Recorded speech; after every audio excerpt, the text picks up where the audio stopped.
ভাজতে হবে আম্মু, কেটে নাও। ভুতাগুলো কাটলে না? হ্যাঁ না, চিলি ফ্লেক্স বানাবো বাবা এটা দিয়ে। চিলি ফ্লেক্স মানে কি? এই মরিচটাকে ভেজে এটাকে গুঁড়ো করে ফেলবো, সেটাকেই বলা হয় চিলি ফ্লেক্স। হাত উঁচু করে কষ্ট করে করতে হবে। হ্যাঁ, তুমি এখান থেকে সরে যাও, আগুনের কাছে থাকতে না। আর এটা শুকনো মরিচ ভাজছি না, অনেক ঝাঁজ বেরোবে আর তোমার অনেক কষ্ট হবে, কাশি হবে। যাও যাও যাও, এখান থেকে যাও। আজ বেরোবে না? বেরোবে বেরোবে, এটা শুকনা মরিচ হাব্বু। যাও এখান থেকে যাও মামুনি। তুমি চুপ থাকো একটু। আমি চুপ থাকবো? ওরে আমার খালাম্মা, আপনি এখান থেকে যান। আমি খালাম না। কেন?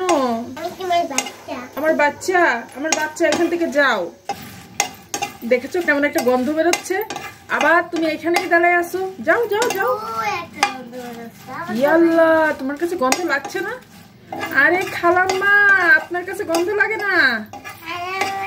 আমি ভালো বাবু। আচ্ছা, আপনি হলেন বাবু, আপনি এখান থেকে যান। খালাম্মা বাবু, খালাম্মা আপনি আবার কেন আইছেন? গন্ধ বেরোচ্ছে না। এই গন্ধের জন্য এসেছেন খালাম্মা? খালাম্মা আপনি কেন এসেছেন? আমি খালাম না, আমি বাবু। এই যে আমার খাসি হচ্ছে আর আপনি এখানে দাঁড়াইছেন। যান খালাম্মা যান। কেন আমার তো খাসি আছে না?